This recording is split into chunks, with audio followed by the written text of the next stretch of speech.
Picture this.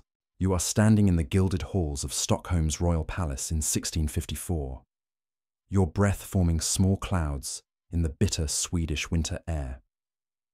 Through the frost-covered windows, you can see the Baltic Sea stretching endlessly toward the horizon, its dark waters reflecting the pale morning light. Behind you, heavy footsteps echo against marble floors as courtiers whisper in urgent, hushed tones about the most shocking announcement in Swedish history. The woman they call their queen, Christina Alexandra, has just declared something that will send tremors through every royal court in Europe. At 27 years old, she stands before her assembled nobles, her piercing blue eyes defiant, her voice steady as granite, announcing that she will never marry, never produce an heir, and most scandalo, us of all, that she intends to abdicate the throne of one of Europe's most powerful kingdoms. The silk rustles of shocked courtiers mingle with the crackling of enormous fireplaces, while outside, snow begins to fall like tears from a weeping sky. But this is not just the story of a queen who refused to marry. This is the tale of a woman whose secret desires and forbidden relationships would shake the foundations of European royalty, whose mysterious midnight conversations and clandestine letters would fuel gossip for centuries, and whose ultimate escape from Sweden would involve deception, disguise, and a scandal so explosive that historians are still uncovering its shocking details today. Before diving into this extraordinary story of royal rebellion and hidden passion, if you enjoy learning about the secret scandals of history's most powerful figures, consider hitting that like button and subscribing for more content like this. And please comment below to let me know where you're listening from. I find it incredible that we're exploring these fascinating historical mysteries together from different parts of the world, connected across time and space by our shared curiosity about the past. Christina Alexandra was born into a world that expected her to be a man. When she emerged from her mother's womb on December 18th, 1626, covered in thick dark hair and crying with such force that palace physicians initially mistook her for a male heir, her father, King Gustavus Adolphus, reportedly declared that she would be as good as any son. Little did he know how prophetic those words would become, or how literally his daughter would eventually interpret them. The Sweden of Christina's birth was a kingdom drunk on military victory and political power. Her father had transformed this Nordic realm from a regional power into the dominant force in northern Europe, commanding armies that struck fear into the hearts of emperors and kings. The 30 Years' War raged across the continent, and Swedish forces were carving out an empire that stretched from the Baltic to the heart of Germany. This was a nation accustomed to taking what it wanted by force, a culture that celebrated strength and conquest above all else. But fate had other plans for the House of Vasa. When Christina was barely 6 years old, her father died in battle at Lutzen in 1632, struck down by enemy musket fire while leading a cavalry charge. The great king, who had dreamed of Swedish dominion over Europe, left behind only this small, fierce daughter, whose education would now determine the future of an entire kingdom. The Regency Council that assumed power during her minority faced an impossible choice. They could attempt to find a male relative to claim the throne, risking civil war and foreign invasion, or they could prepare this unusual child to rule in her own right, something that violated every tradition of European monarchy. They chose the path of revolution disguised as necessity. Christina's education began immediately, crafted by the finest scholars in Europe to create something unprecedented, a female ruler who could match the intellectual and political prowess of any king. She was taught Latin and Greek before she could properly write in Swedish, schooled in philosophy and theology, trained in statecraft and military strategy. Her tutors included Johannes Matthei, who had served as chaplain to her father's armies, and later the brilliant French scholar Claude Saumaise, whose letters reveal a young woman whose intellectual appetite was matched only by her fierce independence. But it was during these formative years, surrounded by books and scholars rather than typical feminine pursuits, that Christina began developing the unconventional attitudes that would eventually scandalize Europe.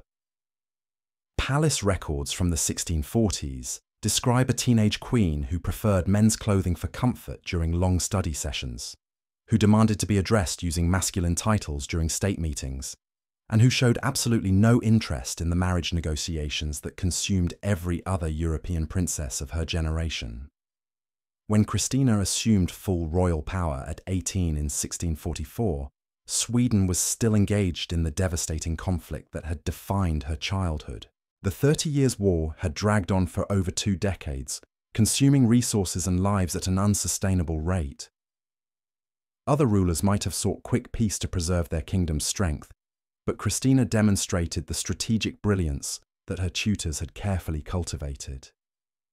She understood that Sweden's position as a great power depended not just on military might, but on the complex web of European diplomacy that could either elevate or destroy kingdoms. The Peace of Westphalia in 1648 represented Christina's first great triumph as an independent ruler. Through a combination of military pressure and diplomatic maneuvering that would have impressed Machiavelli himself, she secured Swedish control over significant territories in Germany, established her kingdom as one of the guarantors of European peace, and extracted enormous financial concessions from defeated enemies.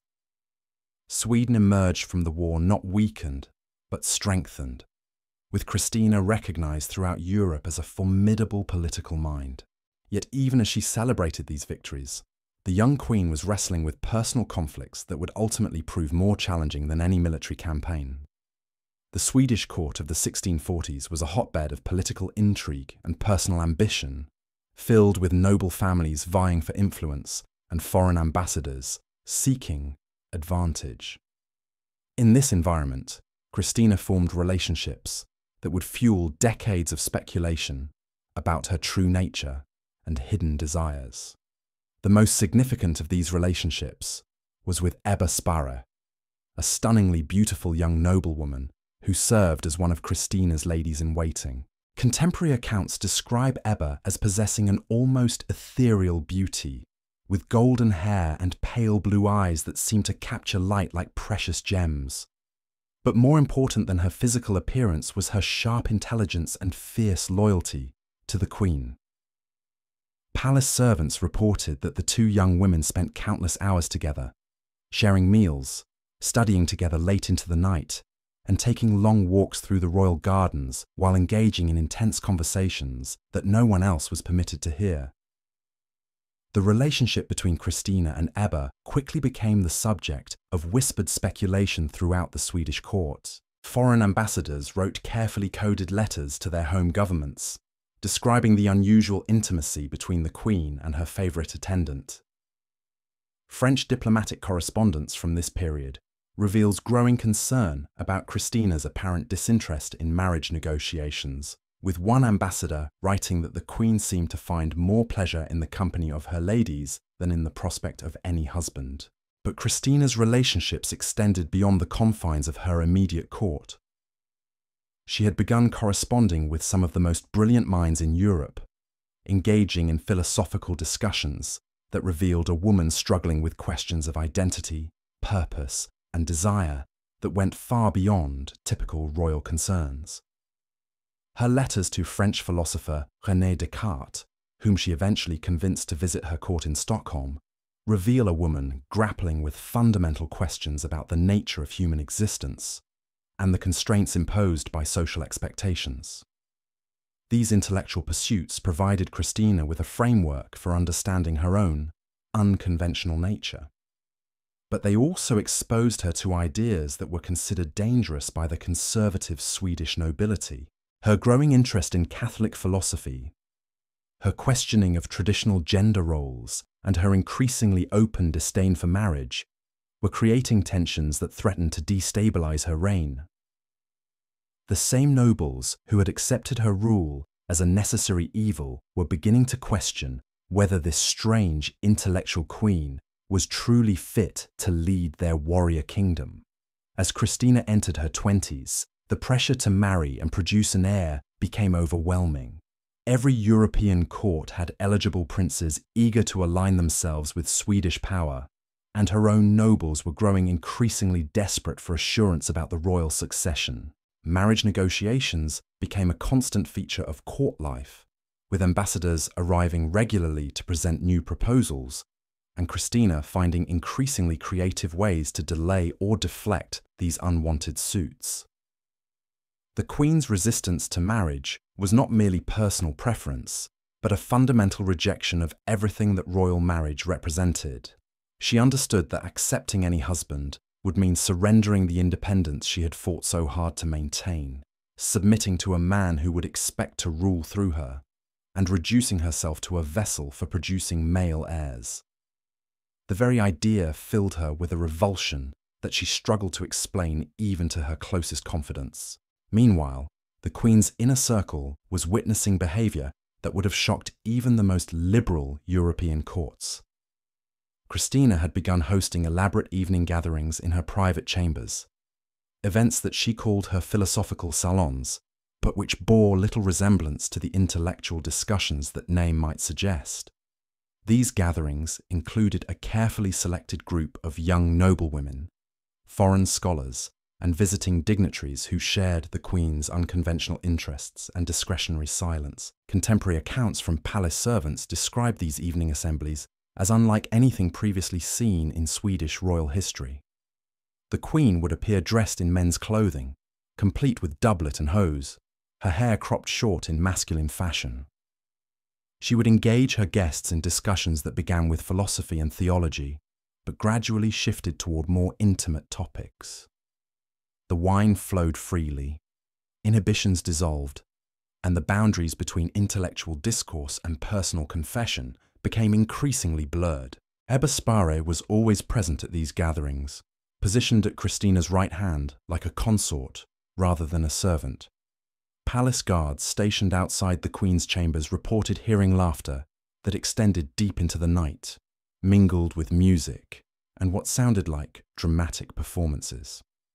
When questioned about these events, participants would offer vague explanations about scholarly discussions and theatrical presentations, but their evasive responses only fueled more speculation about what truly transpired behind those closed doors. The French ambassador, Pierre Chanou, left particularly detailed accounts of his experiences at these gatherings. His encrypted letters to Paris describe an atmosphere of intellectual freedom combined with personal intimacy that violated every protocol of royal behaviour.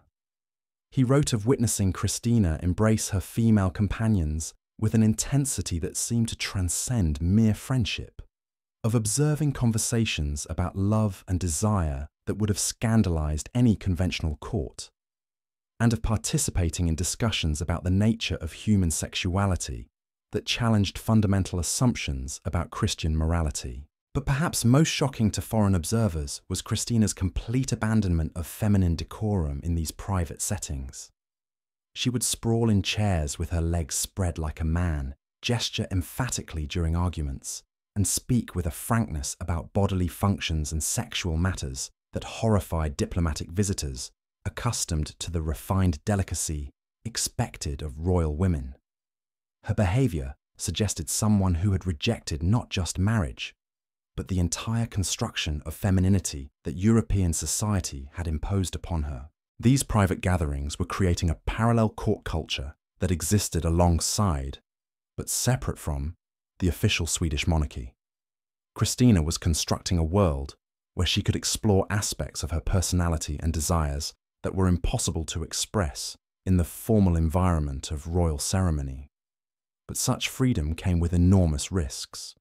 Every person who witnessed her unconventional behaviour became a potential source of scandal, and the Queen's enemies were actively seeking information that could be used to undermine her reign. The breaking point came during the winter of 1651, when rumours began circulating about a particularly intimate relationship between Christina and a mysterious Italian visitor to her court. Count Giovanni Monaldeschi had arrived in Stockholm as part of a diplomatic mission, but he quickly became a fixture at the Queen's private gatherings. Contemporary descriptions paint him as a man of unusual beauty and sophisticated charm, qualities that seemed to captivate Christina in ways that no previous suitor had managed. Palace servants reported observing the Queen and the Italian Count engaged in long private conversations that continued well past midnight. They were seen walking together in the royal gardens during snowstorms, apparently so absorbed in their discussions that they seemed oblivious to the freezing temperatures. More scandalous still were reports that Monaldeschi had been granted access to the Queen's private chambers at hours when no man, regardless of rank, should have been admitted to an unmarried royal woman's presence. The Swedish nobility's patience with their Queen's eccentricities finally reached its limit. A delegation of the kingdom's most powerful nobles requested a private audience with Christina, during which they presented her with an ultimatum that would force her to choose between her personal desires and her royal obligations. They demanded that she either announce her engagement to an acceptable husband within 6 months or formally name her cousin Carl Gustaf as her heir and begin preparing for her own abdication. Christina's response to this ultimatum revealed the full extent of her determination to chart her own course, regardless of the consequences. Rather than capitulating to noble pressure or attempting to negotiate a compromise, she shocked her councillors by announcing that she had already decided to abdicate, that she had no intention of ever marrying, and that she planned to leave Sweden entirely to pursue a life of intellectual and spiritual freedom elsewhere in Europe. The announcement sent shockwaves through the Swedish court and beyond. No European monarch in living memory had voluntarily surrendered a throne, especially not a young ruler at the height of their power. Foreign ambassadors dispatched urgent messages to their home governments, warning of potential instability in Northern Europe and speculating about the hidden motivations behind such an unprecedented decision. Some suggested that Christina had suffered a mental breakdown. Others whispered about secret pregnancies or religious conversion, but the truth was far more complex and revolutionary than any of these explanations. Christina's decision to abdicate represented the ultimate expression of personal autonomy in an age when royal women were expected to sacrifice individual desires for dynastic obligations. She had recognized that remaining on the throne would require her to live a lie, to marry a man she could never love, and to produce children who would inherit a kingdom she no longer wished to rule. Rather than submit to these, she chose expectations to abandon everything that European society power, wealth, status considered valuable, and security. The formal abdication ceremony took place in Uppsala Cathedral on June 6, 1654, before an assembly of Swedish nobles, foreign dignitaries, and common citizens who had gathered to witness this extraordinary historical moment. Christina appeared dressed in the full regalia of Swedish royalty for the final time, wearing the crown that had defined her identity for nearly 2 decades. Her speech to the assembled crowd was brief but memorable, expressing gratitude for the loyalty of her subjects while making clear that her decision was final and irrevocable. As she removed the crown and placed it upon the head of her cousin, Carl Gustaf, now King Charles X, Christina experienced what witnesses described as a visible transformation. The weight of royal responsibility that had pressed upon her shoulders since childhood seemed to lift, replaced by an expression of relief and anticipation that was unmistakable to everyone present. She was no longer Queen Christina of Sweden, but simply Christina Alexandra, a woman free to pursue whatever destiny she chose to create for herself. But freedom, as Christina would soon discover, came with its own dangerous complications. Within hours of her abdication, she had begun implementing a plan so audacious and secretive that even her closest confidants were unaware of its full scope. The woman who had just surrendered the most powerful throne in Northern Europe was about to embark on a journey that would involve multiple false identities, clandestine meetings with foreign agents, and a scandal that would eventually reach the highest levels of the Catholic Church. The first phase of Christina's escape required her to vanish from Sweden without alerting foreign governments to her movements. European courts were already dispatching ambassadors to establish relationships with the new king, while simultaneously attempting to track the whereabouts of his predecessor. A deposed monarch, even one who had abdicated voluntarily, represented both an opportunity and a threat to neighboring kingdoms. Christina understood that her value as a political asset made her dangerous to harbor and impossible to ignore. Working through intermediaries she had cultivated during her reign, Christina arranged for a series of disguised departures from Stockholm that would confuse anyone attempting to follow her trail.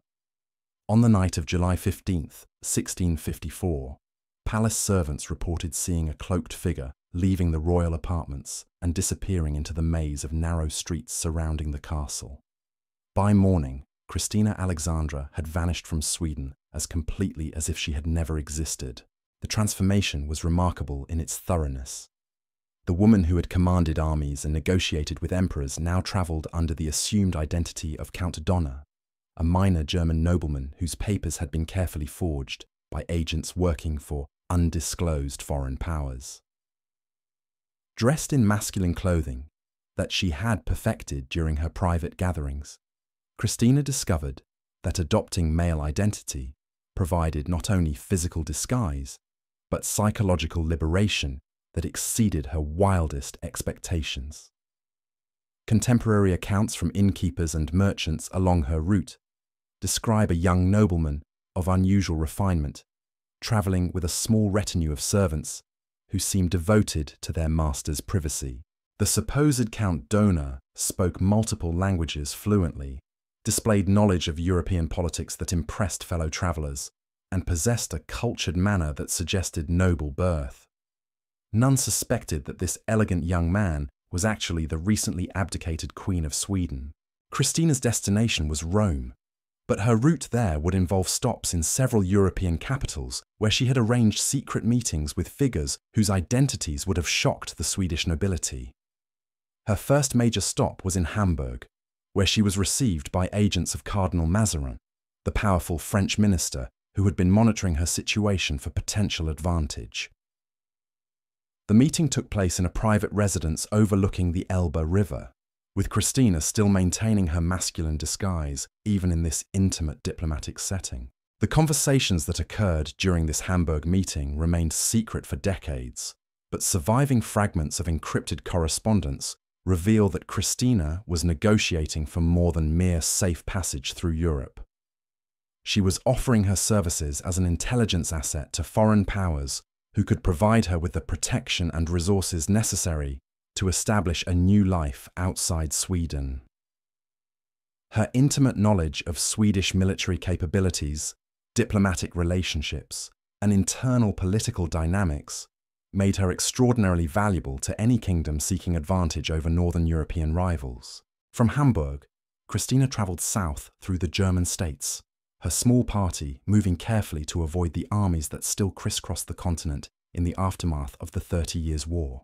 Her masculine disguise proved remarkably effective, allowing her to stay in public inns and participate in the rough camaraderie of tavern life that would have been impossible for a woman travelling alone. She discovered unexpected pleasure in the freedom this deception provided, the ability to speak openly about politics and philosophy without the constraints that had defined her royal existence. But the most significant revelation of her journey came during a stop in Innsbruck, where Christina encountered a travelling party that included several Italian nobles returning from diplomatic missions in Northern Europe. Among them was a young woman named Azzolina Bernini, whose beauty and intelligence immediately captivated the disguised former queen. What began as casual conversation between fellow travellers quickly developed into something far more intense and personal. Azzolina was the daughter of a Roman banker, educated in the convents but possessed of a worldly sophistication that matched Christina's intellectual appetite. She was travelling under the protection of her cousin, Cardinal Decio Azzolina, who was returning to Rome after unsuccessful negotiations with Protestant princes. The Cardinal's party provided perfect cover for Christina to continue her journey south while developing what would become the most passionate relationship of her life. And so, Christina Alexandra, the queen who chose freedom over a crown, disappeared into history as one of Europe's most enigmatic figures. Her secret journey to Rome, her forbidden relationships, and her revolutionary rejection of royal duty would inspire whispered legends for centuries to come.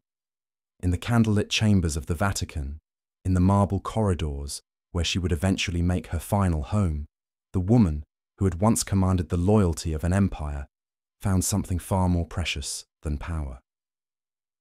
She discovered the courage to live as her authentic self, regardless of the cost. Perhaps that is the true scandal of Sweden's runaway queen. Not her refusal to marry or her secret desires, but her unwavering determination to choose personal truth over public expectation, even when that choice meant abandoning everything the world told her she should value.